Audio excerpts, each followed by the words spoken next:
Assalamualaikum warahmatullahi wabarakatuh. Selamat pagi pemirsa iNews TV Mataram.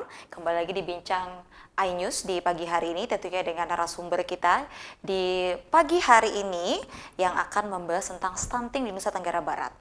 Tema kita di hari ini cukup menarik untuk dibahas. Beliau adalah Bapak Budiman, Program Manajer Satgas Percepatan Penurunan Stunting. Jadi kita akan membahas tentang stunting di Nusa Tenggara Barat. Salah satu indikator di dalam menghitung Human Capital Index itu adalah stunting. Jadi stunting ini menjadi salah satu indikator untuk menghitung Human Capital Index di Indonesia.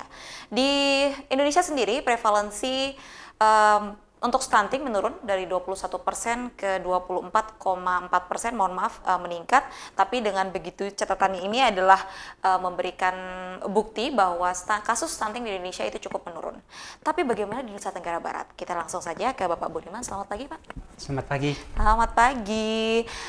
Alhamdulillah kita bisa membahas ini, dan saya ingin tanya dulu kabarnya. Sehat, Pak? Alhamdulillah sehat. Alhamdulillahirrahmanirrahim.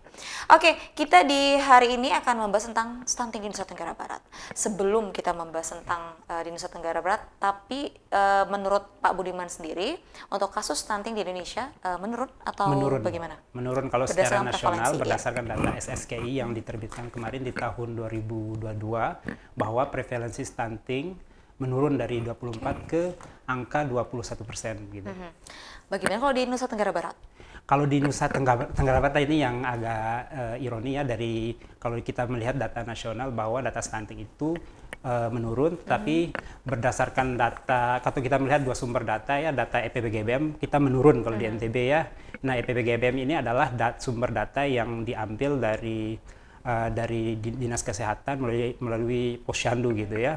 Namun secara sampling nasional itu yang menggunakan data SSGI, kita di NTB meningkat dari 31 menuju 32,7% untuk prevalensi stunting di tahun 2022. Berarti dari tahun 2021 ke 2022 meningkat 1,3%. Oke, untuk prevalensinya. Ya. Itu karena apa, Pak?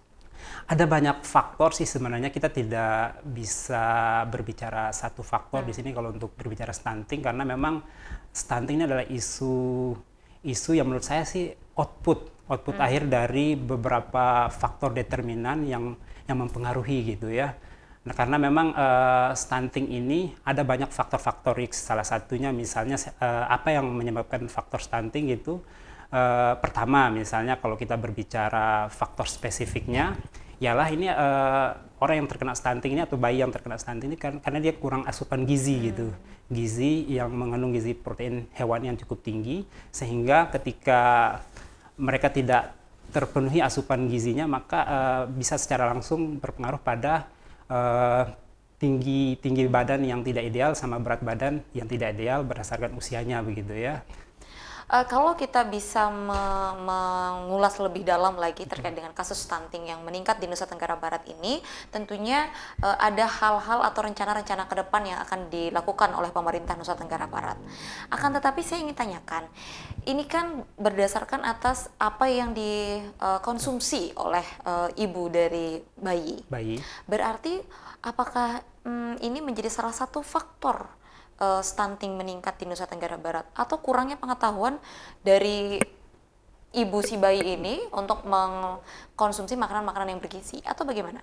Ya betul, jadi kalau saya sampaikan tadi itu contoh misal seperti apa yang diasup oleh si bayi, apa yang diasup oleh si ibu itu sangat berpengaruh, itu bisa dikategorikan sebagai faktor spesifiknya gitu, karena berpengaruh langsung pada terjadinya stunting. Nah, bagaimana kalau faktor sensitifnya gitu, faktor yang secara tidak langsung itu berpengaruh pada stunting itu sendiri gitu, seperti misalnya kurangnya pengetahuan tentang pola asuh yang baik dan benar misalnya.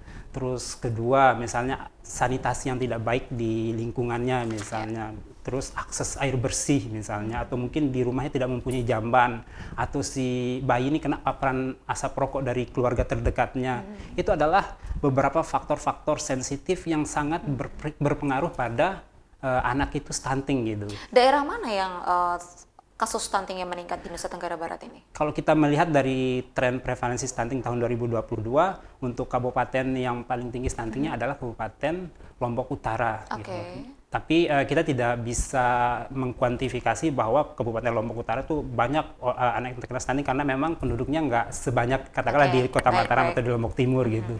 Namun secara persentase untuk persentase stunting di NTB ada Lombok Utara. Gitu. Setelah Lombok Utara?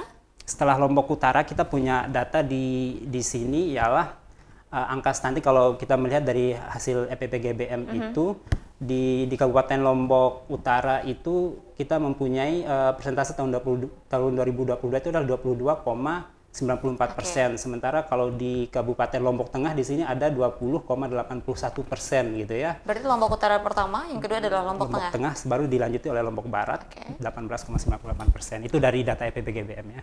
Oke.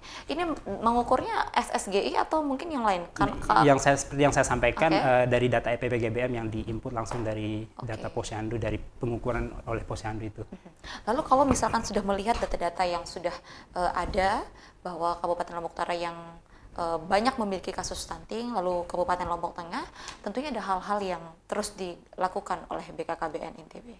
Betul, ada banyak kegiatan atau ada banyak program untuk percepatan penurunan stunting. Kita menggunakan di sini adalah percepatan penurunan stunting karena memang secara legal kita berdasar pada Perpres 72 tahun 2021 di mana di situ pimpinan kita Presiden langsung mengamanatkan bahwa di tahun 2024 itu kita ditargetkan angka stunting di Indonesia itu turun menjadi 14% begitu ya. Sehingga hal ini disambut baik oleh peraturan badan badan BKKBN di mana dia membuat peraturan badan disebut dengan Ranpasti Rencana Aksi Nasional. Nanti kita akan sambung lagi Pak Budiman, menarik sekali. Saya ingin bertanya juga tentang ada faktor-faktor yang sangat mempengaruhi kasus stunting ini.